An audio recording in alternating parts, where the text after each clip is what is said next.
retrouve jeudi. Alors, on enchaîne tout de suite avec la chronique high-tech avec Mamadou Diagne. Mamadou Diagne qui nous parle d'abord du numérique pour une éducation plus moderne, plus interactive, mais aussi plus efficace. Effectivement, Adamanush Kaba, je suis allé rendre visite à nos amis du ministère de l'Éducation qui, à travers le CIMEN, c'est-à-dire le système d'information et de management, déploie plusieurs activités, plusieurs applications pour le secteur éducatif et aussi pour tout ce qui tourne autour des élèves, pour les accompagner surtout. Et j'étais vraiment émerveillé. Bon, le coup de cœur, il m'est venu lors du concours général. Vous savez, le concours général de cette année, la thématique, c'était l'intelligence artificielle, la cohérence entre intelligence artificielle et éducation.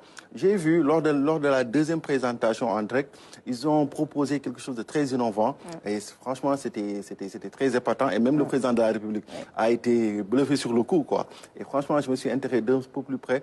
Comment est-ce que ces jeunes ont pu développer tout cela? Et c'était avec des jeunes élèves, hein, CM2, CE2, qu'ils ont développé tout cela. Je me suis rendu sur place et franchement, c'était comme dans un environnement de start-up.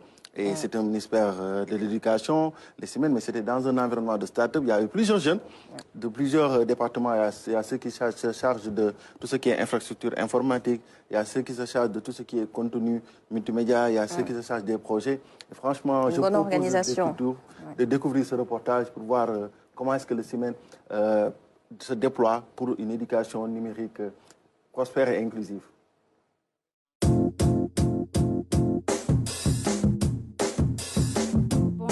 Et bienvenue au ministère de l'Éducation nationale. Je m'appelle Zeynab Bintou Wahabba. Je travaille au CIMEN dans le bureau ingénierie documentaire et pédagogique. Et aujourd'hui, nous avons le plaisir de vous présenter une activité amusante sur les Make-Make. C'est un kit pédagogique, une carte électronique qui permet en fait de transformer les objets de notre quotidien, les fruits, en des touches du clavier ou de la souris. Le professeur, par exemple, qui veut faire un cours sur l'électricité, peut très bien utiliser ce processus. C'est-à-dire, on essaie d'intégrer ce qu'on appelle la ludification. La ludification, c'est le fait d'intégrer les mécanismes du jeu dans le système d'apprentissage. Ce projet que nous avons déroulé avec des enfants, parce qu'il a été entièrement fait avec la participation des enfants. Donc, le but, c'est de reproduire un tronçon du BRT, un tronçon du bus rapide transit, en utilisant des matériaux qui coûtent peu cher et des technologies réalisables par les enfants ainsi que les enseignants.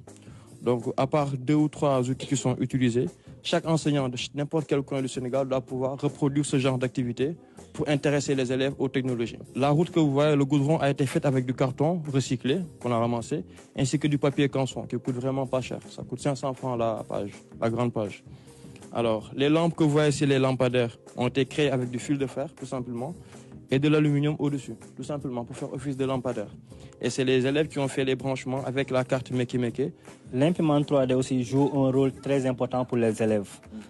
Parce que nous, on avait l'habitude en classe de 3e de fabriquer des cônes en papier. Mais là, l'élève peut venir directement sur l'application Tinkercad et modéliser le cône qu'il veut en 3 dimensions et l'envoyer directement au niveau de l'imprimante pour que l'imprimante puisse continuer le travail. Et c'est quelque chose de très facile à faire.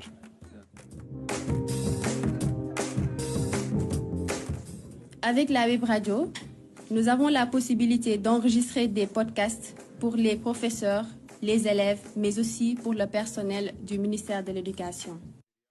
Alors, Mamadou Diagne, ils sont très jeunes hein, et qui évoluent dans cet environnement qui, comme on l'a vu, a été spécialement aménagé pour justement leur permettre à leur talent d'éclore. Faut déjà poser la localisation. Ça se situe aux sphères ministérielles de Diamniadio.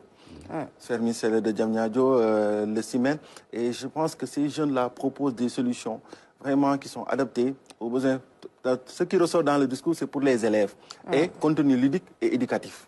Parce qu'il faut avoir une certaine approche pour pouvoir intéresser les enfants, pour pouvoir les intéresser aux nouvelles technologies et aussi saluer une initiative du ministère de l'Éducation. Parce que le projet, sur le court moyen terme, c'est de mettre en place des Fab Labs dans tous les IA et IF du Sénégal et qui va pouvoir incuber tous les jeunes qui se trouvent à Kilikoro, à Ziguinchor, à Matam, dans toutes les zones du Sénégal qui puissent avoir accès à des incubateurs et s'intéresser, et créer, innover et s'intéresser à tout ce qui est électronique et pouvoir quand même toucher à des choses quand même qu'on peut dire que demain ça peut créer et innover.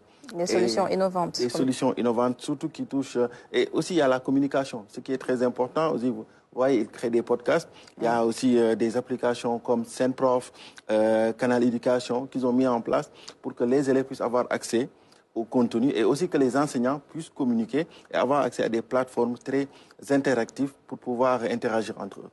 Donc, ils sont très bien encadrés et accompagnés surtout. Alors, nous passons à ton